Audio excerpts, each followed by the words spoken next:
Hi, I'm Essie. And I'm Elle. Welcome back to Magic and Mayhem. Okay, so hello.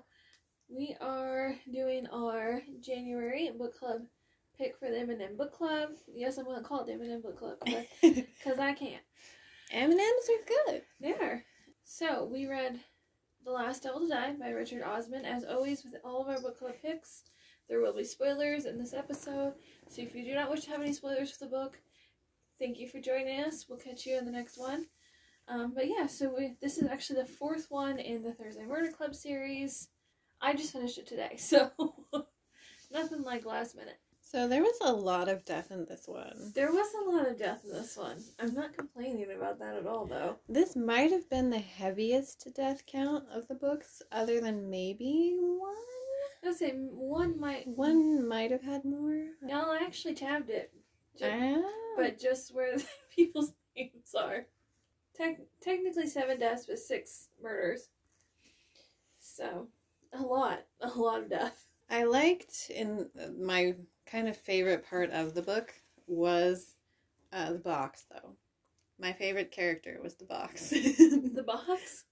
Because, technically, it killed a lot of people. True. It did. Well, or it made people kill people. Yes.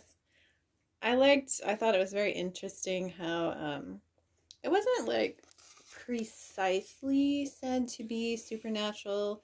It was just some belief in it being a hunter of evil. Yeah. But it also in the book never exactly disproves it either. No, they never said it's not. So. And considering how many bad guys died, so many. Still not enough for my taste, but a lot did. That's why the box was my favorite. Just the implication that the box hunted all these people down. It's like, and you're gonna die, and you're gonna die, and you're gonna die. I'm like, well, I mean, they all deserve to. So, save one person, but yeah, that one wasn't really connected, so. Yeah, that one was not for the box. Well, and Koldesh didn't really do anything per se. He was just collateral. Just collateral damage that got it all started, but... And he tried to do the right thing, which was what was sad about it. Yeah. And, that was a sad death. It really there were was. 2 sad deaths. There were 2 sad deaths, yeah. I understand the choice of the one. And the other one just really got caught in a bad situation. Well, they both got caught in a bad situation, kind of. Though I'm still proud of myself that I didn't cry. Good job. Woo! Yay. The one time I don't cry is the time when everyone else cries. You were prepared for it, though. Yeah. I was forewarned, and even if I wasn't, I would have realized what was coming. It was not subtle. It was not subtly hinted at. It was, you know it's coming. Well, and Stevens... specifically said once they found, which was also sad, but once they found the fox who had been coming to see him but died on the way. Yeah. Once they found this fox, he specifically said he wouldn't be alive much longer either. Yeah. They said they were both on the way out, which was sad. He wasn't wrong, but it was sad.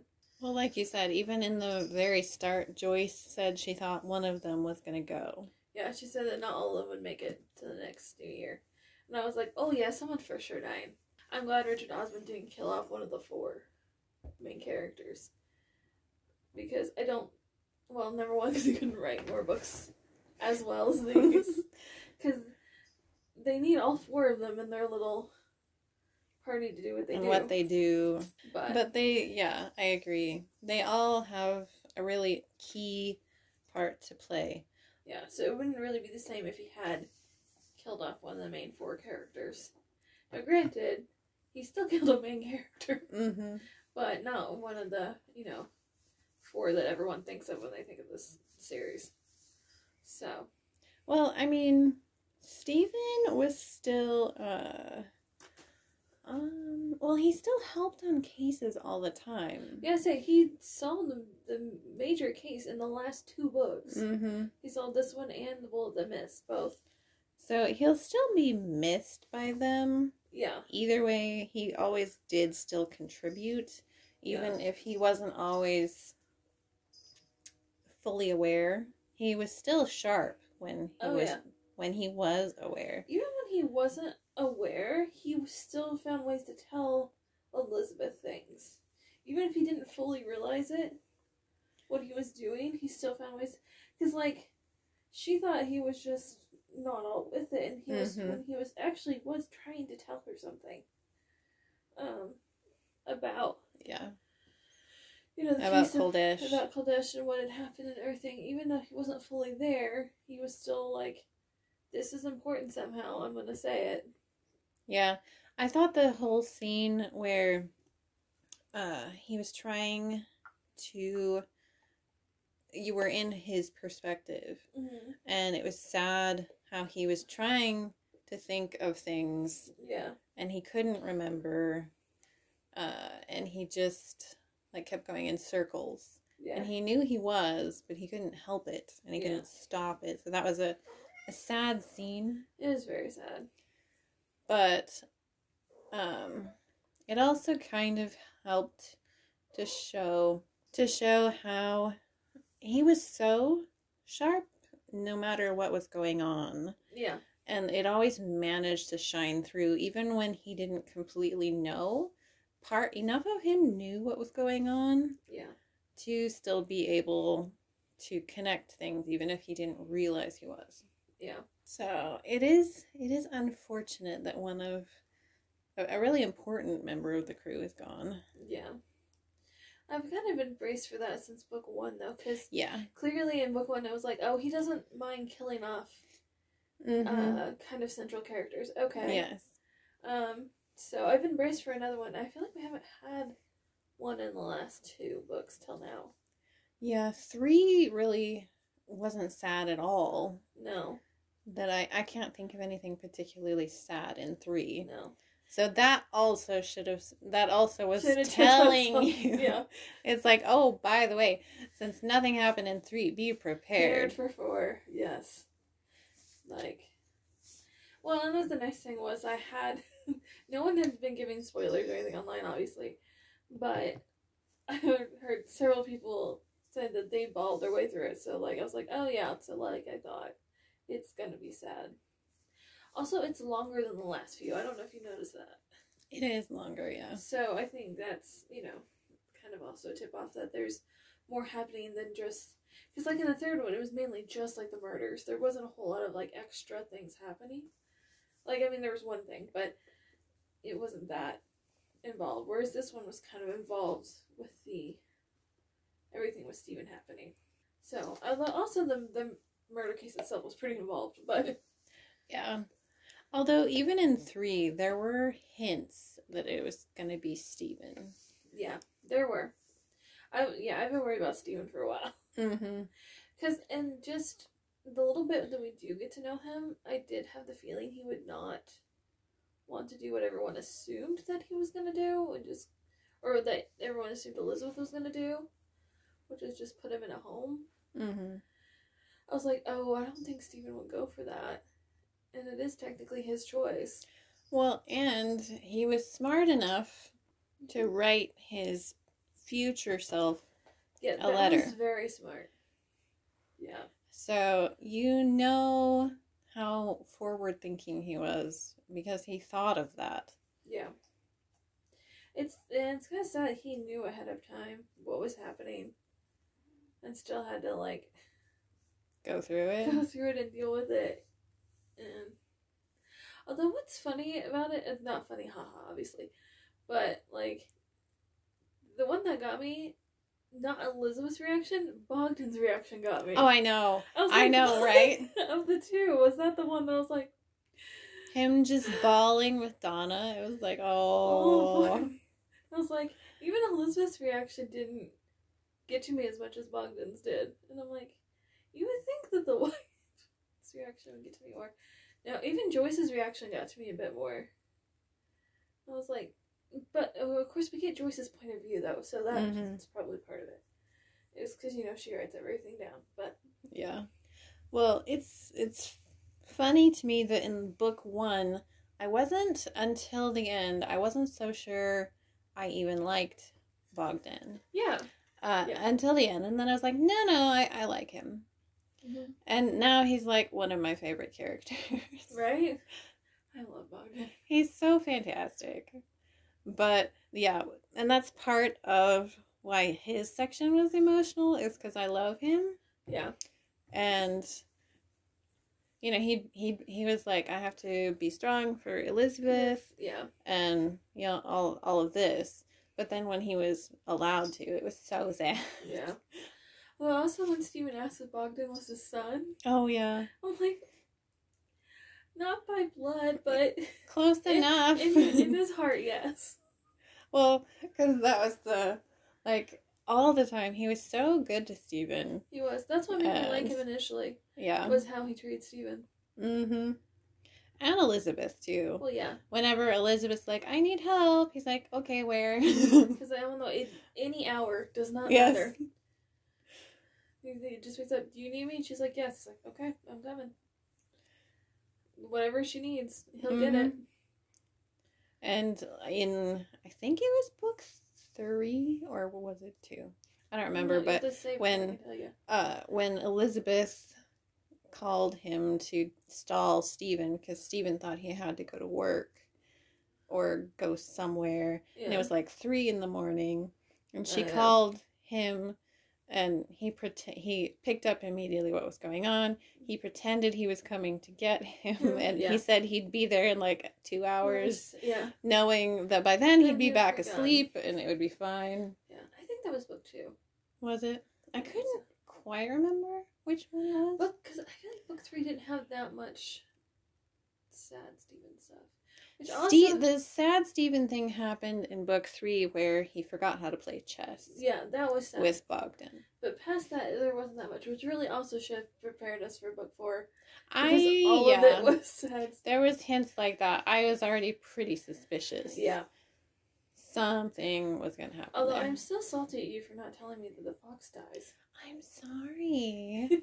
I thought about telling you, but I didn't. Dies? I thought about telling you. The way I'm more upset about the fox dying than I am most of the people who died. I know. I was upset about the fox as well. I mean, I was upset about Koldesh dying, I was upset about Stephen dying, and I was upset about the fox dying. Mm-hmm. And that was it. Everyone else, I'm like, yeah, that's fine. Yeah. I was, like, almost, in a way, sad about Samantha's death. Only because, in a way... her and her husband were in a really weird way kind of cute. They were cute in a weird way. I mean, extremely weird way, but that, yeah, I did feel slightly bad for Garth because, I mean, he's not a good person. He's not. At Although all, I thought it was funny when he was the one scolding someone for killing. Yeah. He's like, you killed that old guy for nothing. That was so rude. That wasn't his wording, but he was like, that was so unnecessary. Which also, I was like, how does she not pick up that this is a sting from that? I would have immediately been like, why do you care? Yeah. Like, the way he... Well, I think it was because it was Garth. Yeah, probably. So you wouldn't expect him to be helping anyone. True. Because the only one he cared about was Samantha. Yeah. And, she died, so... Which I did find that kind of sad, even though they were both, like, villain characters. Yeah, they weren't good people, no. It was regardless sad, even though their romance was weird and that kind of, you know, they're both bad people. Yeah. You know, it was still kind of sweet. It was kind of sweet in a weird way, yeah. And it was sad that they lost each other. But, I mean, but it was, I still think it's part of the box thing because it was greed that got her killed. Mm-hmm. And it's like, if you hadn't been greedy... Yeah. Because she already had all the money she needed. Mm-hmm. She didn't need to do anything to dealing with the heroin or any of that. Mm-hmm. Or the box or whatever. Because it was going to Connie that got her killed. Yeah. And it's like, you were doing fine. You didn't need to be part of this at all. Greed was the thing that got all of the villains, really. Yeah, it got pretty much all of them killed. Even the one who got arrested, Nina, it was greed. She would have been fine and still living her life. Yeah. If not for her greed. To be fair, I think Mitch died of stupidity more than greed. Well, true. Boy, was he dumb. Mm-hmm. It was very, not as dumb as Jeremy. And Jeremy was dumb as a rock. Yeah, but Mitch was right there with him. Just a little bit smarter, obviously, but like, I was like, how did Mitch get in the position he's in? Because he is not smart. I kind of found his death humorous. Right? Like, it didn't even need to happen. He's just dumb. He really, really dumb. Hilarious. I really thought for a minute, and I was like, surely not twice in 2 books, that Jill, the one that came in and took the case over, the police lady. For a second, I was like, is she on the up and up? I'm like, surely not 2 crooked police officers 2 in a row, though. I had been moderately wondering that as well. Yeah, until I got closer to the end, and I was like, I don't think so. I was like, also... I mean, it was obvious she was trying to take over the case because it was her case. Like, it was super obvious the whole time that it was her case, and she was going after it for a reason. Like, she's like, everyone hates me and I need help. That was funny. I was like, okay, I like you now. Yeah, you're alright. Her and Chris and Donna's interactions were funny. They were hilarious. Also her being like, I mean, yeah, I was shagging away. It's fine. Everything's fine. She's like, I got dirt on you, now you dirt on me, everyone's fine. Mm-hmm. All of us could lose our jobs. Not a big deal. Right? I did find it funny how bad Chris and Donna were at being criminals, though. Oh my gosh, so bad. I'm like, you all the worst criminals there's ever been. It was so... Like, isn't your police training supposed to help you with this kind of thing? No. No, apparently not, no. World's worst fake criminals there have ever been. They're like, I really shouldn't do this, but I just got it, and we'll get some stuff, and we'll get ahead of the pensioners this way. Proceeds to be the worst criminal ever. Mm-hmm. I'm like, a 6-year-old could do a better job than you just did. And I love how Chris called them. He's like, help me? Yeah, he's like, help me? Help me? Someone? Anyone? Hello? He's like, here, hello, Ron playing as Joyce. Yes. Exactly. And Joyce playing as Elizabeth. Which, yeah, she did a good job. Yes. But Ron playing Joyce just killed me. I know, that was so funny. So bad. Just bursting into tears. I'm like, that's pretty good, though. Uh-huh. I think it's funny how versatile Ron can be. He really can if he wants to. And how much Joyce grew in the last few books. Oh, they did so good. All of the characters had a lot of growth in book 4. I'm so proud of all of them. Especially Joyce. I think Chris and Donna, too, had a lot of growth. Yeah. We found out a lot more about, like, Ibrahim and Ron as well. Which was really nice. Mm-hmm. I really enjoyed that. I really loved that part. And I was glad that Ibrahim let someone in. Yeah. I'm also kind of glad it wasn't one of the other 3. Yeah. Because I don't know.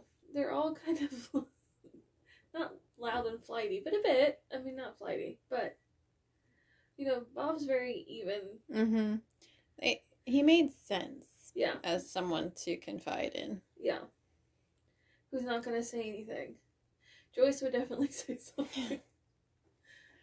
Oh, for sure. And, you know, Ron's loud all the time, so he might say something on accident or whatever. None of them are good at keeping secrets except Elizabeth. Elizabeth wasn't in a place to hear a secret right then. So, and I really liked Computer Bob. I know he hates being called that. I would call him Computer Bob. That's what they call him, so. Yeah.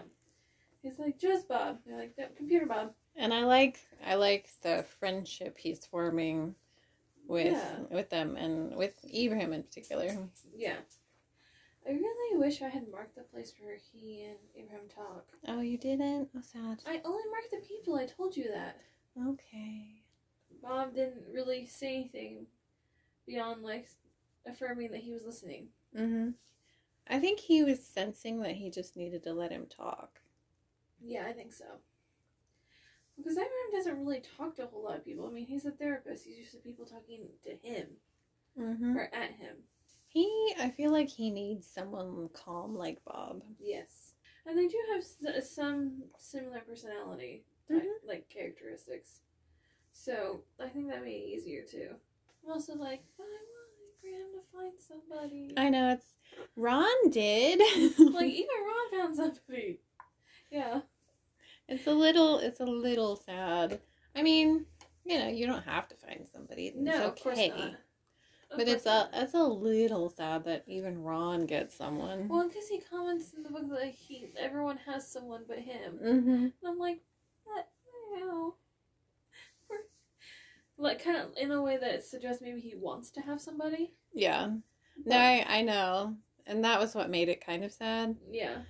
Because if he was happy exactly as is, then it's not sad. Then it's not sad, yeah. But the way he didn't come out and say he was lonely, but it definitely came across that way. There were undertones of it in what he was saying. Oh, I mean, granted, the person, or not the person, but the company Joyce had was a dog that he was saying, like, even Joyce has Alan, the dog. She's like, but that's still something, whereas he didn't have anything. And I'm like, you could get a dog? I don't know. So he doesn't seem the dog type, but... Yeah. Although I think you don't always need a romantic connection to get the connection you need. Yeah. And he doesn't... He is friends with all of them, but he doesn't quite have the connection that he really needs with them, even though they are his friends. Yeah. But sometimes you just need, even if it's not romantic, you need someone in your life that's like just connected to you kind of on your wavelength. Yeah. And I think that's what he's missing. Possibly Bob will actually help him with that. I'm hoping. I'm hoping that too. There's someone he can really talk to. I mean, he can talk to the other three, but whatever he tells one person, all three of them are going to know. Mm-hmm. Whereas if he tells Bob something, it's going to stay with Bob, probably. Yeah. Like, there's no... They're not all close. Bob's obviously a better listener than the other three tend to be. So yes. Bless them. They're very sweet. But good listeners, they're not. Not really. Not really. Not for someone like Abraham who takes a while to kind of warm up and get to his point. The other three cut him off a lot. Mm-hmm. Which you could see in this book him getting more and more frustrated by when people would cut him off when he's trying to talk. Which is completely understandable. Yeah. It is really annoying when people cut you off when you're, especially if you are one of those people who takes a while to get to what you're saying. People who take a lot of, roads and twists and turns, detours. And if you don't allow them to get there, I can definitely understand why it was frustrating for him. Although, I also love the part where probably the heart attack began when Joyce told him she threw it away. Yeah. Well, she's like, I threw it away. Well, first they said that the heroine's with the police, and that was not great, because he still thought it was about the heroine. And to be fair, maybe if he had the heroine, his life would have been spared, but probably not.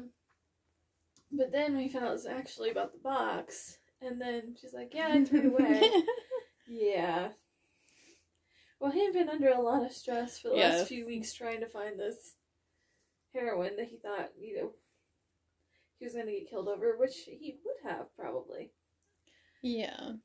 Well, he also did just watch a guy get thrown off. Yeah, just thrown off a car park. So, I mean, probably a bit of an overreaction, but, Well, not really, because he thought he might have been the one who killed his wife. Yeah. When he threw him off. He said he was thinking that was either a cop or the one who killed him. He thought it was the killer. Yeah. Then he realized later it was because he's a cop, but... Yeah. But he assumed, since he knew about her death... I drew that conclusion, too. As soon as he said, sorry about your wife, I'm like, how would he have known? Yeah, that was a really dumb move. That was so dumb. Like, who does that? You should not have said that. Especially since Garth didn't immediately answer. Mm-hmm. You're just like... Yeah. Because no one should... Backpedaling. Yeah. Well, it would have been too late because he Yeah. already thought Yeah, he I killed said it. his wife. Yeah. And so I'm not Well, to seeing be fair, as... and then he also threatened them. He threatened Garth. Yeah. And said, well, let's just shoot him and go. Yeah. And I was like... It was a very, very Are you dumb trying to get move. killed? And it worked. Yes. I wasn't surprised when Garth killed him. Because I was like, what? That's sort of my thought was, are you trying to get killed? First you said sorry about your wife and proved that you knew about the wife. Mm-hmm. And then you're threatening to just kill him and go and giving him time to do something about it. Like... It was a very Don't dumb ever give move. a guy like that time to do something. Especially not if he's mulling it over in his mind that you probably killed his wife. Yeah, if you're gonna kill someone, don't announce it. Just do it. And do it quickly. Like, no one ever realized talking is the problem. You talk too much, you're gonna die. So many people like to hear themselves talk, especially in books or movies. And they usually end up regretting it. Like, this is why you're dead. Because you're dumb. The monologuing. Oh my gosh, monologuing. It's so bad that it's literally a joke at this point that has also been used as a joke in multiple things. Oh, yes. But he wasn't precisely monologuing, but it still got him killed. Although, like, I don't look at why. What was his name? Luca? Or something? I think it was that. Yeah. Something like that. Why would he even threaten to kill Garth? That doesn't make sense to me. I assume he was trying to entrap Mitch into doing it, which is illegal. And also, you're a cop. You're not supposed to be getting anyone killed. No, but I assume that was what he was doing, was trying to get Mitch for killing him. So he had a murder rap on him on top of everything. Something he couldn't get out of. You're supposed to keep people from dying. Yeah, it was, I would say he wasn't the best cop ever. No, I would say not. Well, I mean, I guess he technically wasn't a cop, was he? He was a criminal that was working with cops. Well, that's true. Technically speaking. So, he probably actually didn't care whether or not you're a thug. He very obviously didn't care. But, like, still, don't encourage it. That's not what you're there for. Of course, it would have been his word against Mitch's, whether or not Mitch was like, he told me to. Mm-hmm. But it probably, in those kind of cases, the more you have on them, the better your case is. Yeah. So. Although probably if he had gotten anything on Mitch and they would have gone to arrest Mitch, Mitch would have just died right then. Probably. Because apparently he had heart problems. Yeah, apparently. So, well. Probably wouldn't have had to rot in jail either way, but. I do like how Joyce and all of the others, also Ibrahim played a big part in catching Jeremy. Mm-hmm. That was very nice of them. Even though I'm not sure Mervyn really deserved it, but no one deserves to have their money stolen from them. Mervyn was kind of annoying just because he wouldn't admit he was wrong and he kept doubling down. He's just annoying in general. Like, the whole thing aside, he's just annoying in general. He is. Like, I'm like, I do not like you. I'm not sure we were intended to like him. I don't know. I'm just like, he's rude and kind of inconsiderate and just, like, still didn't deserve to get scammed. So I'm glad they helped him, but... I liked Elizabeth, too, where they're like, are you armed? And she's like, I'm grieving, not dead. Right? That was hilarious. Raise your hand if you have a gun. Yes. She's like, me. Kid's like, crap. I opened right to that page. Oh, good job. Yeah. What's that turn you top one today, Lizzie? Grieving, Ron. I'm not dead. Yeah, because the kid definitely did not have one. No.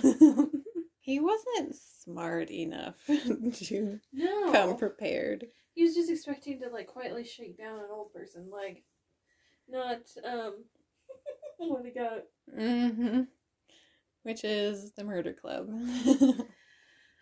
Like, oh, sweetie, you picked the wrong pensioners to mess with. Them or anyone they know. Mm-hmm. Well, even, the criminals oftentimes are like, well, I would do this, but Elizabeth, though. Well, you're like, yeah, I don't want to cross Elizabeth. I love that pretty consistently. That's the theme, is like, well, I mean, I could, I might, except for Elizabeth. Yeah. Even when she's not there, during the horse when she's not there, her influence is still there. Uh-huh. And they're like, yeah, I better not. Yes. I did also enjoy the conversation when everyone went to lunch together and was talking about the heroin and stuff. But they were pretending to be like a planning committee and would randomly switch from like heroin to murder to and bouncy houses for the kids. Yes. Talk about whiplash. I was like, what? Oh, yeah. It was a sad part, but one of my other favorite parts was Coolish's funeral, how everybody came. Like Donna, she barely knew him, but she knew that Bogdan got her, well, she met him briefly, but yeah. Yeah. Got but her it wasn't special statue from him. Yeah. It wasn't like a huge meeting though, but it still made an impact on her. Yeah. Because he did something nice. Yeah. For both of them. She said he was the first person to know. Besides Bogdan, that Bogdan loved her. Yes. I was like, oh, that's a cute way to put it. And stuff like that throughout the funeral. I love that Stephen gave Bogdan something to say at the funeral, because obviously Stephen couldn't go, but then Bogdan was able to speak. Because I mean, the poor person officiating the funeral was like, I don't know. Yes. I don't know anything. So I'm glad Bogdan was there to say something. Oh my! And that scene where he and Donna were together, but he was like, more or less, you killed my friend's friend, so I'm going to kill you. I'm going to kill you. Donna's like, wait. Or arrest them. It's like, kill them or arrest them. That was so funny. He's like, if you killed Coolish, I will kill you. And she's like, no. Like,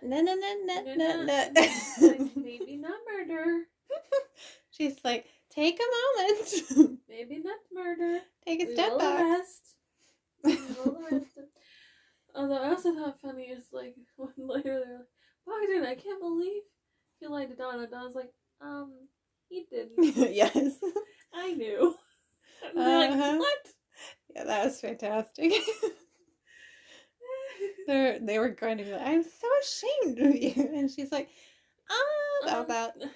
Well, she's like, rather than save my own skin, I'm just gonna find out, no, he's better than that. He did tell me.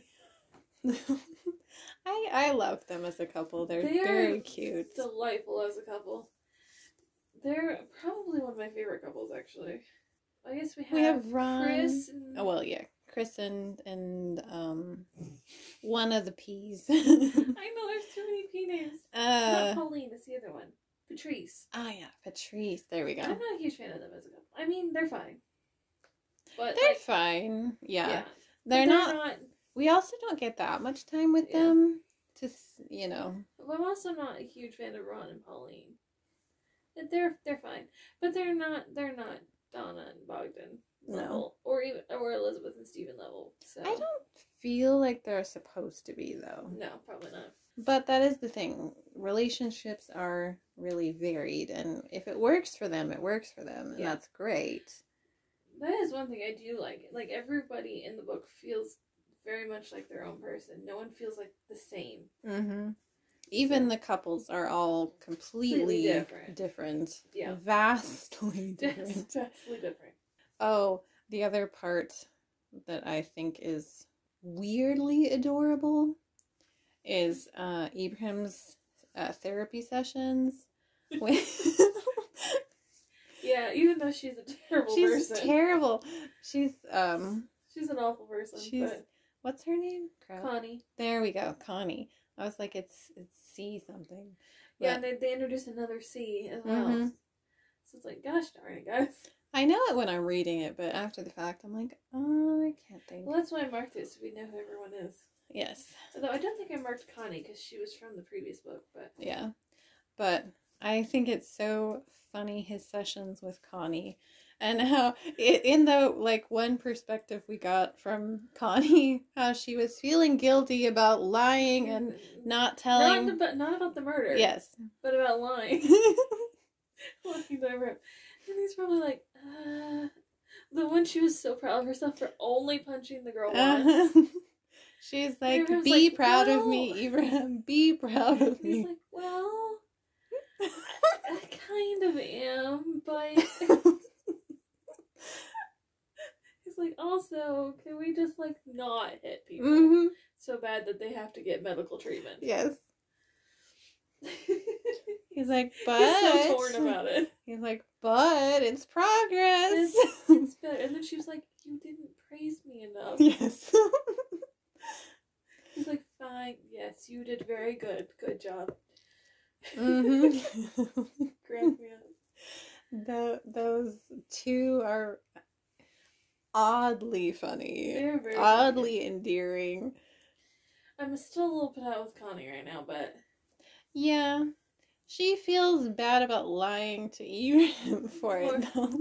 She does. I'm like, good, you should feel guilty. I mean, that's not the thing that you should feel the most guilty about, but as long as you feel guilty, I'll take it. I also think her perspective there was interesting, too, because she was saying she expects something to happen down the line, and she's just okay with that. Yeah. She's like, oh, that's how it goes.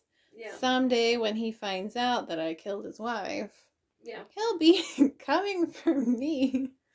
And that's the way it goes. Like, that's fine. Unless she says that'll be a battle worth watching. Her versus Garth. I was like, you're kind of weird, but alright. She's very weird. Well, I did think it was cute that, she's trying to think of Garth, so she didn't feel guilty. But then she keeps getting images of Abraham and his belief in her and all this. She says she tries to concentrate on guns and drugs and chaos, but Abraham's kindness is stronger. I'm like, aw, that's cute though. It says so much about Ibrahim. I know. I hope we have more like backstory on him too as time goes on, because I feel like he's the one we know the least about, even though Elizabeth was in MI6. And we still know more about her than we do Ibrahim. Yes. I almost think the implication of this book might be that we'll get more of him. I'm really hopeful. Later. Maybe really in the next book. Just by the way this book went. Originally he wanted to call this the Little Box of Death. And apparently his editor told him that was not a good title. I'm like, they're not wrong. They aren't wrong. Last Devil to Die is much better. And it tells you so much more about the book. Yeah. Well, I like that each one they're the same characters, but they're self-contained as far as the mystery. Yeah. So you get to solve a mystery per book. Yeah. They don't string you along for 3 books. Oh my gosh, I would not read it if they did. I mean, maybe, but you would really have to convince me. There are recurring characters. Yeah. Like, Victor was recurring. Victor's recurring now. Connie's recurring now. Which, Victor was oddly sweet. I like Victor so much. I didn't expect to like Victor. Yeah. Not really. I kind of did. I don't know why, though. I think it was the fact that he was in love with Elizabeth that made me like him. Because I was like, okay, you have good taste. That's fine. Although, they kept talking about chips in this one, and I'm like, I really want some French fries now. Why would you do that? I didn't. I also kept thinking stuff like that. It's like, oh. This sounds good. I want some food. It's like, I want to nom on some. There's so much food in these. And you don't really, like, it's not obvious. You don't really think about it, but then you're like, I'm hungry now. Well, I only feel that way if it's stuff I like. Yeah. Although I did like the, when Anthony and Steven were talking while Anthony was doing Steven's hair.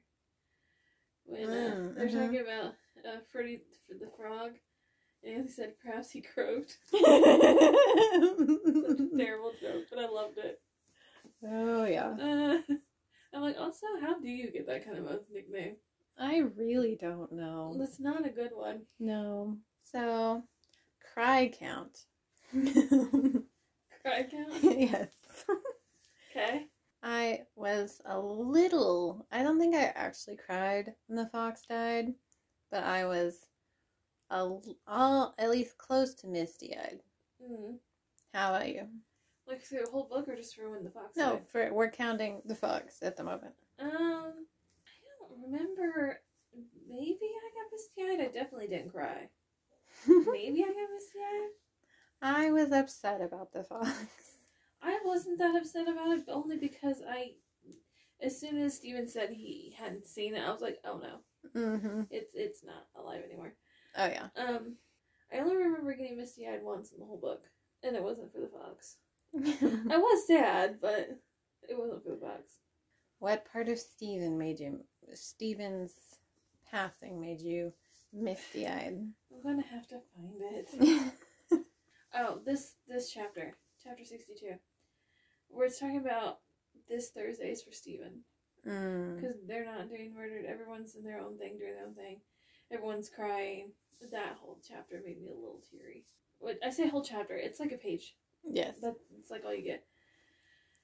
And it's talking, about they still have each other, but not today. And all this Thursday's for Steven. I was like, okay, that's kind of sad. That was sad. I'm like, you didn't have to put it like that. Which I find it interesting that was the part that made me misty-eyed. Not immediately after, which was the funeral. Why'd you have to phrase it like that? I was doing good until then. I mean, I was sad, but I didn't get, choked up or anything, and then you have to be like that. Mm-hmm. I definitely was misty-eyed when she was sitting with him. Oh, yeah, when they were talking at the end. Yes. As he was going out. Yeah, when they were talking at the end. That was sad, too. I didn't get misty-eyed particularly. I was very sad when we had the Bogdan scene. But I don't know that I was misty-eyed for it. I can't quite remember. Yeah, no. That part made me sad, but it didn't. I think I was more going, oh, poor thing. Yeah. It was mean of them to put this very cute, adorable fox on the cover. And then kill it. And then kill it. And on the end papers. Mm-hmm. And then kill it. How dare you, sir? All right. So there you have it. That's The Last Devil to Die by Richard Osman. Our next book club pick for February is Tress of the Emerald Sea by Brandon Sanderson. And since it's February, we had to pick something romantic. So if you want to get in on the romantic read of February, go ahead and pick up Tress of the Emerald Sea. Also, if you have read The Last Devil to Die, let us know what you thought of it in the comments down below. We would love to talk to you about it. Thanks for listening to Magic and Mayhem. All right, bye!